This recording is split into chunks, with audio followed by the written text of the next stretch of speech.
The restaurant's ceiling shimmered with hundreds of hanging lights, each one small enough to look like a floating star. Beneath them, our table glowed with a single candle, its reflection quivering in the polished silverware.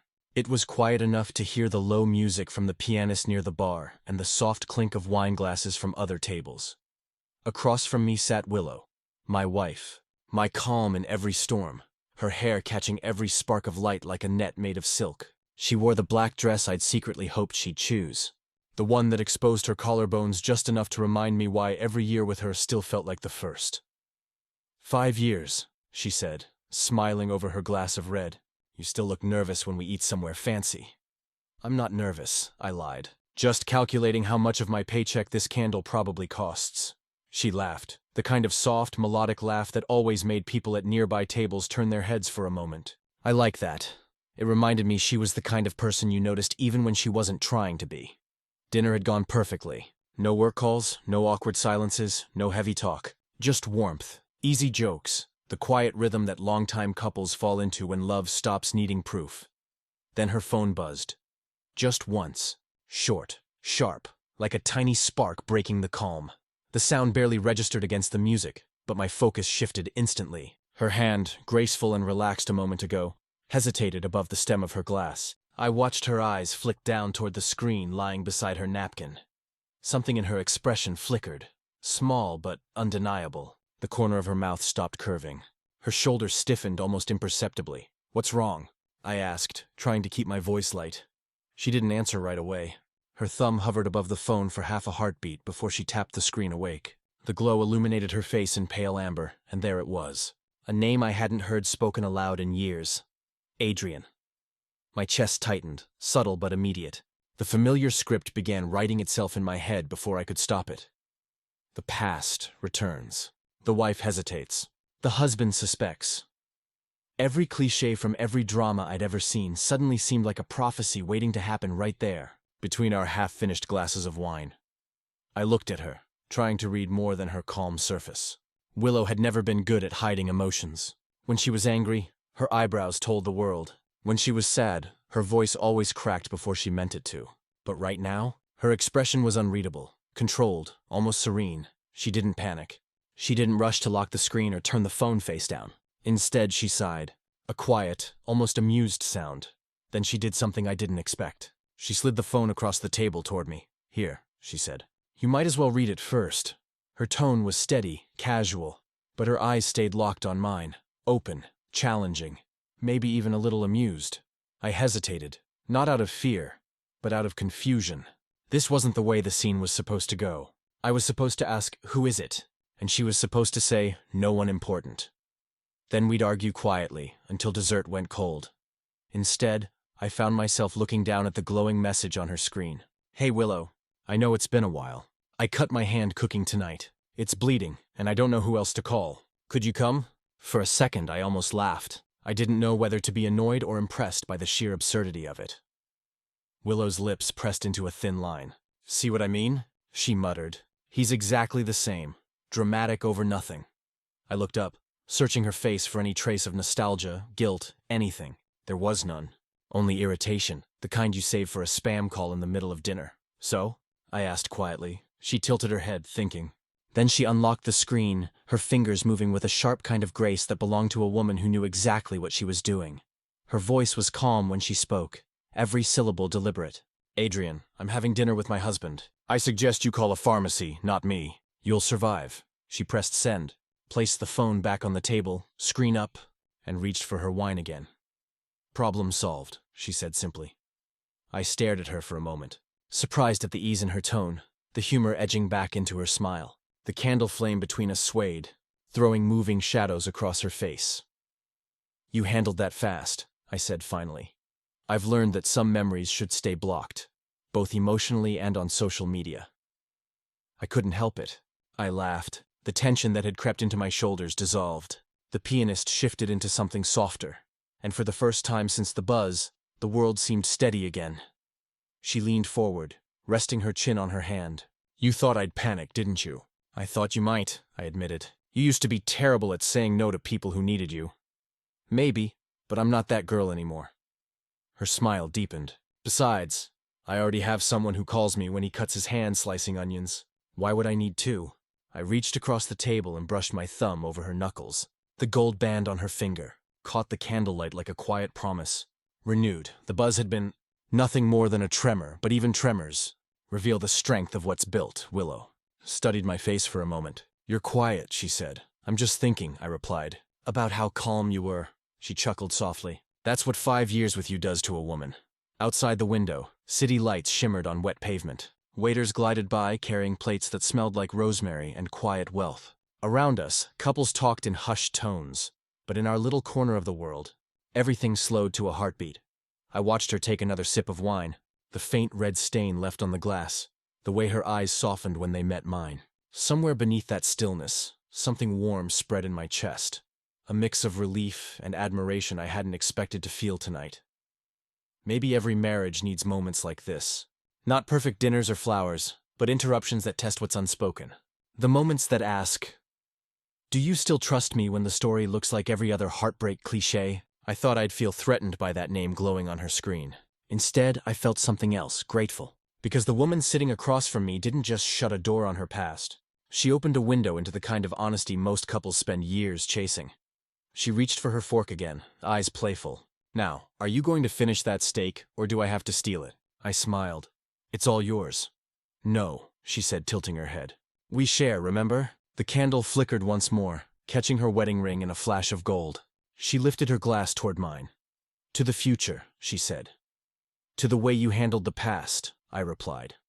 Our glasses clinked softly, and for a moment, everything felt suspended. The sound, the light, even time itself. As we took that final sip, I looked at her and realized something simple, almost embarrassingly obvious. Trust doesn't announce itself with grand speeches. It shows up quietly, in small acts, in open screens and calm hearts. That night I thought one message would break us. I didn't know it would do the opposite. 2 days after that dinner, life returned to its usual rhythm. Morning coffee together, quick kisses before work, messages in between about errands and dinner plans. The whole world seemed to settle again, as if that tiny buzz at the restaurant had been nothing more than background noise. Then, on a Wednesday evening, my phone lit up with a notification from Willow. Running late. Don't wait for me. Meeting went overtime. I smiled, typed back, got it, drive safe, and went back to chopping vegetables. The scent of garlic filled the apartment. A song we both liked played low from the speaker. Everything felt steady. Domestic, ordinary, peaceful, until I heard the faint vibration again. Not from my phone, from hers, left charging on the counter beside mine. The screen flashed. The same name appeared. Adrian. My chest tightened, not from jealousy this time, but from déjà vu. I stared at the message that blinked briefly before the screen dimmed again. Curiosity won. I pressed the screen awake, not to invade her privacy, but because she'd already given me permission that night at dinner. Open phone. Open trust. Willow, please. I just need to talk. I'm not okay, nothing else. No emojis, no explanation. Just that. For a few seconds, I stood motionless, knife in hand, the rhythm of chopping suspended midair. Then I set the knife down, wiped my hands, and took a breath. I'd promised myself not to assume the worst again. So I didn't delete it, didn't reply. I left her phone exactly as it was and went back to cooking. When Willow came home half an hour later, wind-tousled hair framing her face, she smelled like rain and city air. She kicked off her heels, smiled when she saw the table set, then froze as her eyes landed on her phone. She picked it up, read the message, and sighed, not guiltily, but tiredly. Unbelievable, she muttered. He's still trying. I kept my tone light. Persistent guy. Pathetic guy, she corrected, scrolling through the screen. You saw it, didn't you? I nodded. Didn't read past the first line. Good, she said. Because he doesn't deserve the attention. She opened her messaging app, started typing, then stopped. Her thumb hovered midair. You know what? She said. Let's call him. Now? Now. I hesitated only a second before following her lead. She pressed the speaker icon. The ringtone stretched long and slow, like a rope being drawn out between two worlds. Then a click. Willow? His voice sounded softer than I remembered from years ago, when he'd come to our wedding pretending to be over her. Still that fragile tone, equal parts apology and manipulation. What do you want, Adrian? Willow asked evenly. I just wanted to talk, he stammered. Things haven't been great. I thought maybe you'd care. You thought wrong. Silence on the line. Then the faint sound of him exhaling shakily. "You don't have to be cruel." Willow looked at me, then back at the phone. "Cruel is texting a married woman over and over, pretending to be helpless. That's not friendship, Adrian. That's disrespect. I just needed someone to listen." "You had someone," she interrupted sharply, "and you lost her years ago." Her tone wasn't angry, just final, like a door closing without slamming. "Adrian," I said, stepping closer to the phone. "You need to stop calling. She's made herself clear." He stayed silent for a moment, then let out a weak laugh. "So this is who she chose. The calm, perfect husband. Figures, maybe," I said, "but at least I know how to leave people in peace." Click. She ended the call. The silence that followed was heavy, then strangely light, like a storm passing. Willow set the phone down, face unreadable. I waited, not wanting to fill the quiet too soon.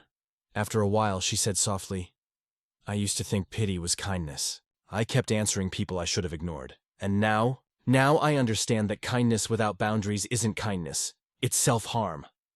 I smiled, relief threading through my chest. "Remind me never to cross you." She laughed for real this time, the tension dissolving like sugar in tea. "Don't worry, you're safe. You make good pasta." We ate dinner together while the rain began tapping against the windows. Between bites, she told me about her exhausting meeting. I told her about almost burning the garlic. By the time dishes were done, the message from Adrian felt like a faint echo, already fading. But later that night, as we lay in bed, her phone buzzed again. One buzz, two, then silence. She groaned, rolled over and grabbed it from the nightstand. "Not again," she muttered, unlocking it. Her eyes narrowed. "He's calling now." She pressed decline. A minute later, it buzzed again. She answered this time, on speaker. "What part of stop don't you understand?" She snapped. "I just want closure." His voice trembled through the darkness. "You owe me that much." "I don't owe you anything," Willow said. "Not explanations, not sympathy, not time. I gave you enough of all 3 years ago." "You changed," he hissed. "You're cold." I grew up. For a moment he said nothing. Then a low, broken laugh. "He'll leave you eventually, you know. They always do." Willow's tone softened unexpectedly. "Maybe. But even if he does, I'll still never come back to you." She hung up. Silence filled the room again, heavier than before, but safer too. She placed her phone face down, turned toward me and exhaled. "I'm sorry," she whispered, "for dragging this ghost into our house." "You didn't," I said. "He walked in uninvited. You just showed him the door." She smiled faintly. "Do you think I was too harsh?" "No," I said honestly. "I think you were finally honest." Her hand found mine under the sheets, fingers intertwining. "You're not mad?" "Mad? No, proud?" "Yes." Her eyes widened slightly in the dim light. "Proud?" "Yeah," I said. "Because tonight wasn't a test you failed. It was one you wrote yourself. You didn't hide, didn't apologize for being strong. That's rare." She studied me for a long moment, then rested her head on my shoulder. "You know," she murmured, "I spent years trying to be liked by everyone. It feels good not to care what one person thinks anymore." I kissed the top of her hair. "That's what peace sounds like." Outside, thunder rolled far away. Inside, our breathing found a slow, steady rhythm again. The phone remained silent for the rest of the night. As I drifted toward sleep, I thought about how fragile trust looks from the outside. One message, one misunderstanding, and people assume it can crumble. But real trust isn't glass. It's steel. It doesn't break under noise. It bends, then finds its shape again. I reached over and switched off the bedside lamp. The darkness settled softly around us. Willow whispered, half asleep. "Do you think he'll stop?" "Yes," I said, "because you made sure he knows there's nothing left to chase." Her fingers squeezed mine once before loosening. "Thank you," she murmured. "For what?" "For not doubting me." I smiled in the dark. "You made it impossible to." Her breathing evened out, gentle and sure. I lay there listening, the words from dinner echoing quietly in my mind. Trust doesn't need promises. It needs proof. And tonight she'd given me all the proof I'd ever need. 3 quiet weeks went by, the kind that fold into each other until you can't tell one from the next. Work, groceries, Sunday laundry. Willow's hair in a towel after a shower, her humming something off-key in the kitchen while I made coffee. "Peace isn't loud. It murmurs. We let it."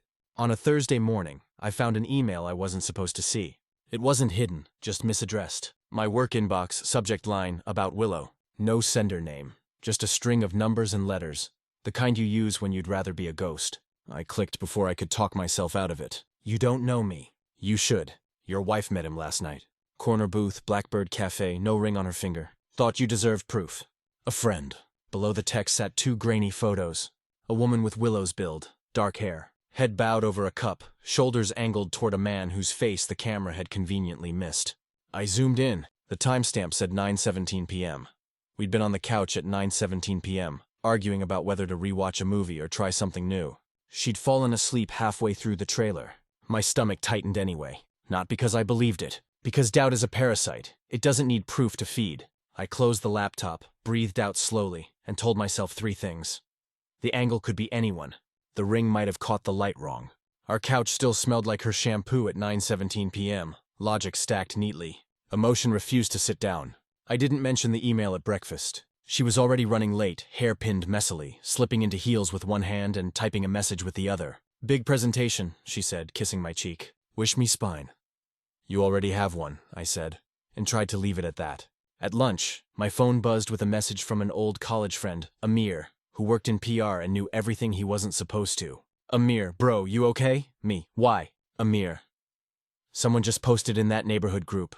Said your wife was spotted, reconnecting with an old flame at Blackbird. People are talking. Me. Who posted? Amir. Anonymous account. New. Probably fake. Thought you should know before it spreads. By mid-afternoon, the post had migrated to a local gossip page on Instagram. Same two photos. Same suggestion. Different caption. Some people can't leave the past behind. The comments poured in. The kind of rubbernecking judgments that feel like whispers in your kitchen. I stood up from my desk, paced once, then twice, then stopped.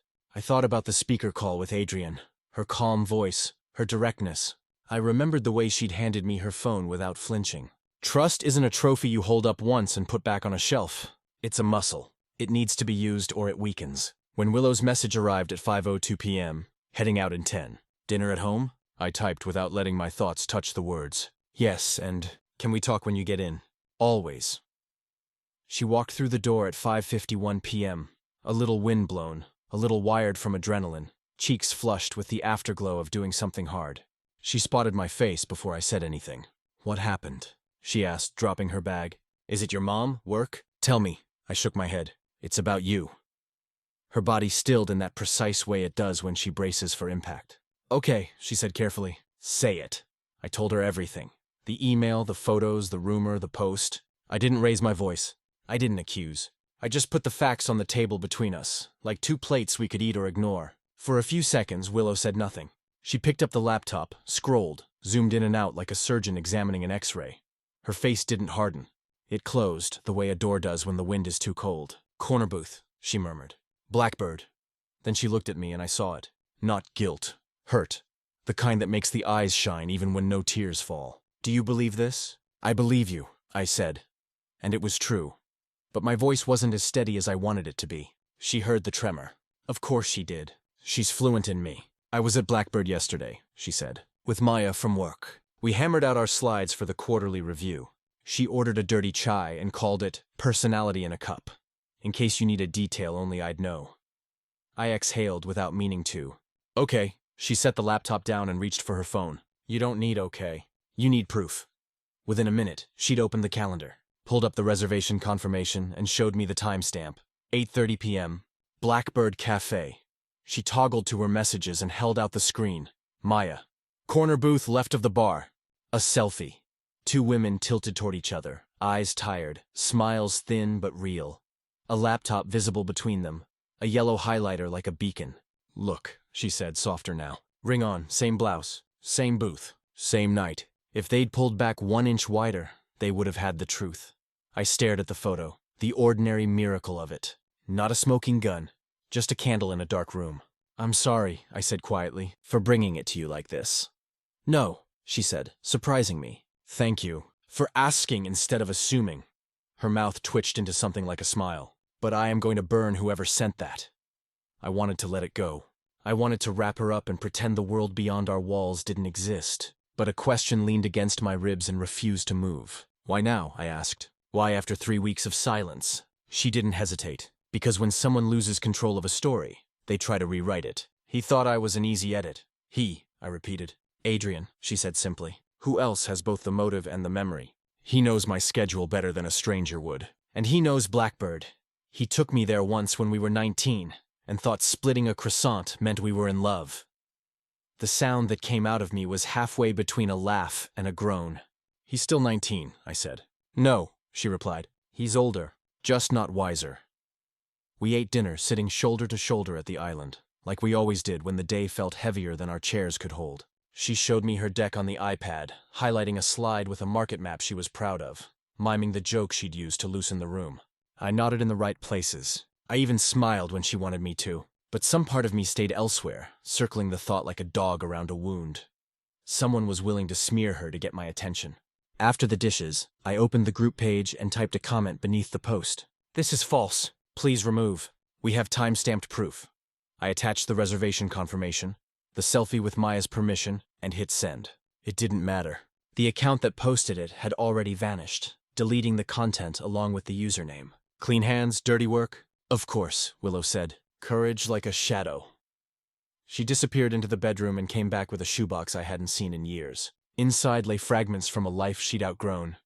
Ticket stubs, handwritten notes, an old Polaroid of a girl who looked like Willow but hadn't learned to raise her chin yet. She pulled out a folded napkin with a Blackbird logo and a date scrawled across it in adolescent ink. Proof that I once thought poetry in coffee shops meant commitment. She slipped it back into the box and shut the lid. I'm done giving relics meaning. I took the box from her and tucked it into the back of the closet. Not thrown away, not displayed. Buried, the proper distance for something that's finished but still true. Later, in bed, the apartment felt too quiet. I could hear the hum of the fridge, the distant whir of a passing motorbike, the small click in the wall heater that always made me think of a heartbeat. Willow lay on her side, facing me, eyes open in the dark. "Say the thing you're not saying," she whispered. I swallowed. For a second, just a second, I wondered. The confession tasted like metal. I hated that I did. "I did too," she said. "For a second, I wondered whether you'd ask me or just carry it." Her fingers found mine beneath the sheet. "Thank you for asking." "It still hurt you," I said. "Yes, and it would have hurt more if you'd stayed quiet." I studied her face, the familiar angles softened by shadows. "I don't want to be the man who doubts you because a stranger wants me to." "Then don't," she said, simple as breath. "Be the man who asks me." We lay there, holding hands like a vow. My phone buzzed once on the nightstand. A message from Amir. "Post gone. Rumor won't stick. People move on fast." He was right. They always do. Except the people in the photo. They remember. Willow sighed, a sound half tired, half free. "You know what we should do tomorrow?" "What?" "Breakfast at Blackbird. Corner booth. Your ring, my ring, 2 croissants, and the kind of smile that makes rumors choke." I laughed in the dark. The first real laugh since the email. "Deal." She rolled closer, her forehead against mine. "I'm sorry today hurt," she said. "Not for anything I did. Just for the way lies feel like truths for a minute if you read them with your heart." "I read them with our history," I said. "It's louder." Her breathing steadied. Mine followed. Somewhere beyond the window, the city kept changing its mind. Inside, nothing moved. I thought about the email, the post, the photos trimmed to exclude the inch of reality that would have ruined the story. I thought about how easy silence would have been, how quickly it becomes distance, how distance, left alone, becomes doubt. We chose noise instead. We made it with our voices. That night, I realized silence creates distance. But honesty builds walls no one can break. 3 days after the rumor died, life returned to its usual rhythm, or at least pretended to. We still went to work, still shared coffee, still brushed our teeth in the same mirror. But beneath it all was the hum of something unfinished. The kind of quiet that means a storm hasn't really left, it's just waiting to circle back. It did. Sunday afternoon. Warm sunlight, open windows, Willow watering the plants on our balcony. I was in the kitchen when the intercom buzzed. "Delivery for Mrs. Hale," the guard's voice crackled. She frowned. I didn't order anything. Before I could answer, a familiar voice slipped through the speaker. Calm, polite, measured. "Hi, Willow. It's Adrian. I just need 5 minutes." Her hand froze on the watering can. Water spilled over the pot, darkening the soil. She met my eyes. I nodded once. "Your choice. Your call." "Let him up," she said. Her voice didn't shake. The elevator door opened with a metallic sigh. He stepped out wearing that same expression he'd worn years ago at our wedding. A man rehearsing humility. White shirt, sleeves rolled, the faint tremor of someone pretending not to be nervous. "Thank you for seeing me," he said. "I know I shouldn't have come, but You're right, Willow interrupted. You shouldn't have. He blinked, thrown off balance. I just needed to explain. The rumors, the posts, that wasn't me. Someone else used my name. Then why did the photos come from your old account? I asked quietly. His gaze flicked to me, then back to her. Because I made a mistake. I was angry. I thought if he doubted you for a second, maybe you'd realize he isn't perfect either. The words hung between us. Ugly, small, human. Willow folded her arms. So, you wanted to break something you couldn't have. He stepped forward, voice softening into a practiced tremor. I'm not the villain here. I've been in therapy. I've been trying to move on. But seeing you happy, it hurts, Willow. It really hurts. That's not my fault, she said. I know. But maybe we could just talk? I still miss the way things used to be. The girl you remember, Willow said slowly, doesn't exist anymore. He flinched. She went on, steady now, her tone a surgeon's, precise, unhurried. That girl needed validation to feel alive. She said yes when she wanted to say no. She thought saving broken people was her purpose. But she learned something you still haven't. Pain isn't an invitation. He laughed, brittle and small. So now you're perfect. Married. Untouchable. No, she said. Just done. For a heartbeat, the room held its breath. Then Adrian's composure cracked. I loved you, he whispered, and you threw me away like trash. I took a step forward, not threatening, just visible, like a wall behind her. She didn't throw you away. She outgrew you. His jaw tightened. You think you're better than me? No, I said. Just luckier. Because she chose me, and I'll spend the rest of my life earning that choice. He looked between us. Her calm, my silence, and something in his eyes shifted from desperation to defeat. You won't last, he muttered. No one does. Willow smiled, not cruelly, but with the tired grace of someone who no longer needs to defend what's already true. Then let us find out. She reached into her pocket, pulled out her phone, and tapped quickly. A soft chime sounded from his. That's a restraining notice, she said. Filed this morning, just in case you decided to try being poetic again. His face drained of color. You planned this? I prepared, she corrected. Preparation isn't cruelty. It's peace of mind. He opened his mouth, then closed it. The words had nowhere left to land. Goodbye, Adrian, she said. For real this time. He lingered 1 second too long, then turned and walked toward the elevator. The door slid shut with a final, clean note. The silence that followed wasn't heavy anymore. It was light, almost fragile, the kind you handle with care because you don't want to break it. Willow exhaled slowly. Her hands were steady, but her eyes shimmered in the fading light. I didn't expect him to actually show up. I did, I admitted. He was too loud in the background to stay invisible. She laughed softly. How long were you standing behind me? From the first sentence, I said. I figured you didn't need saving. You just needed a witness. Her shoulders relaxed. That's exactly what you were. We stood there for a while, watching the evening creep through the balcony door, painting the floor gold. Outside, traffic murmured, life resumed, and somewhere in the city, a man walked away from a story that no longer wanted him. Willow leaned against the counter, arms still folded, but her expression had shifted. No longer defensive, just quietly proud. You know what's strange? She said. I thought seeing him again would shake me. It didn't. It just reminded me how far I've come. I stepped closer, brushing my fingers along her arm. That's because you're not the same person who left him behind. She smiled faintly. And you're not the man who doubts easily anymore. Maybe because you stopped giving me reasons to, I said. She tilted her head. Or maybe because you finally believed the ones I already gave. We both laughed then, soft and tired and real. Later, after dinner, we sat on the balcony with 2 mugs of tea. The city lights blinked like small, forgiving stars. She rested her head on my shoulder, the same way she had on our wedding night when the world was still new. I don't need closure from the past, she murmured, eyes half closed. when I already have peace? I turned toward her, catching the candlelight reflected in her ring. You earned it, I said.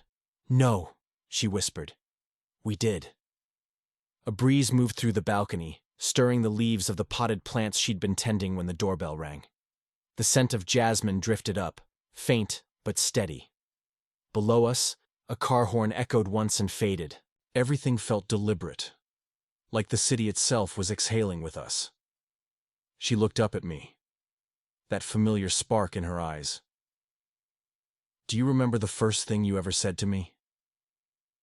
I nodded. You were standing in the rain outside your office, trying to call a cab. I said, looks like the storm picked you instead. She laughed. And you handed me your umbrella. I still would, I said. I know. For a long time we didn't speak, just the hum of the city and the rhythm of her breathing against my chest. My mind replayed the last hour, the door opening, his face, her voice slicing clean through years of history. No shouting, no theatrics, just quiet certainty. The kind that ends stories instead of extending them. In that moment, I realized something, simple but profound. Love doesn't need drama to prove it's strong. Sometimes its loudest act is standing still while chaos tries to provoke it. Willow traced lazy circles on my palm, her voice barely above a whisper. You're quiet again. Just thinking, I said. About what? About how today started. With a stranger at our door, I said. And ended with me remembering why you're the only home I'll ever need. She smiled without opening her eyes. That's the kind of line that keeps me married to you. We both laughed again. Small, genuine, ordinary. The kind of laugh that means the worst part of a story is finally over. I looked at her, at the light catching the curve of her cheek, and felt the certainty settle in my chest like a steady heartbeat. That was the moment I stopped doubting what we had. 3 mornings after the confrontation, the apartment felt lighter. Like it had been aired out overnight. No tension clinging to the walls. No unspoken questions hiding between the lines of our conversations. Just sunlight, the smell of toast, and the faint hum of the city waking up beneath us. Willow stood at the stove in one of my old shirts, sleeves rolled, hair still messy from sleep. She flipped pancakes like she was negotiating peace with gravity. I sat at the counter with coffee, watching the steam rise in thin, lazy spirals. It struck me then how normal moments could feel like small miracles once the noise outside stops mattering. Don't look at me like that, she said without turning around. You'll jinx the pancakes. I'm admiring your technique, I said. You're admiring that I'm cooking at all. Fair. She laughed, low and easy. You're lucky I'm in a post-war glow. I could have retired from domestic life altogether. War? I raised an eyebrow. You know what I mean. She slid the first pancake onto my plate, golden and perfect. The 3-week saga of the ex who wouldn't quit. I smiled. Sounds like a bad Netflix series. Bad? It would trend, she smirked, setting down syrup. Episode 5, Restraining Order and Pancakes. Best episode, I said, cutting a piece. It has a happy ending. She leaned against the counter, mug in hand. It has closure. There was a pause, soft but full. The kind of pause that doesn't need filling. She looked out the window, sunlight spilling across her face. You know, she said quietly, I used to think closure meant going back. Talking, explaining, finding neat endings. Turns out closure is just not caring anymore. That's growth, I said. That's peace, she corrected. We ate in silence for a few minutes. Every sound, the scrape of forks, the clink of her mug, felt amplified by calm. After weeks of tension, the quiet didn't feel empty anymore. It felt earned. When she finished, Willow reached for her phone and grinned. Guess what I just did? Blocked Adrian again? She held up the screen. Every timeline, every app, every alternate universe. If I could block him from my dreams, I would, I laughed. You could just dream about me instead. That's worse. You always forget the plot halfway through. I raised my mug in surrender. Can't argue with that. Her laughter faded into something softer. Do you ever wonder what makes some people move on and others freeze in place? Yeah, I said. I think it's what they're holding. Some people carry regret. Others carry lessons. Regret gets heavier the longer you keep it. She nodded slowly. Then I guess we chose right. Yeah, I said. We did. Later that morning, we walked to the park near our building. The sky was clean blue, the kind that almost dares you to feel grateful. Children ran past with kites. The smell of roasted corn drifted from the street stalls, and the world looked unbothered by human drama. Willow looped her arm through mine as we crossed the path toward the pond. You know what my mom said when I told her everything? What? She said, it's about time he learned what real partnership looks like. I chuckled. I love your mom. She loves you more now, she said, squeezing my arm. Apparently standing still while I fought my ghosts was the most romantic thing a man could do. Standing still? You didn't try to fix me. You just stood there. Let me finish the story myself. I looked at her, the sunlight catching the gold in her hair. That's because I never wanted to be the hero, just the person beside you when you don't need saving. Willow smiled at that. Soft, genuine, the kind of smile that lives in your memory longer than any kiss. I think that's what loyalty really is, I said. Not proving yourself in chaos, but staying steady after it's over. Loyalty isn't tested by storms, but by calm after the storm. She stopped walking, turned to face me. Say that again, I shrugged, embarrassed. Why? Because it sounds like something you should write down. I smiled. Maybe I just did. When we got home, she curled up on the couch with a book while I answered emails. The afternoon light softened, turning the walls honey gold. I watched her from across the room, the way her brow furrowed when she read, the way she absent-mindedly twirled her hair. I'd seen that expression 1,000 times, but now it looked different. Clearer. Freer. At one point, she looked up and caught me staring. What? She asked. Nothing, I said. Just realizing I like this version of us. What version is that? The one that survived the director's cut, I said. No deleted scenes, no drama. Just us, Willow grinned. Wait till the sequel, I raised an eyebrow. You're planning one? Always, she said. But this time it's going to be a comedy. That evening we had dinner on the balcony. City lights blinked below like 1,000 small promises. I poured wine. She lit a candle even though we didn't need it. Old habits, old warmth.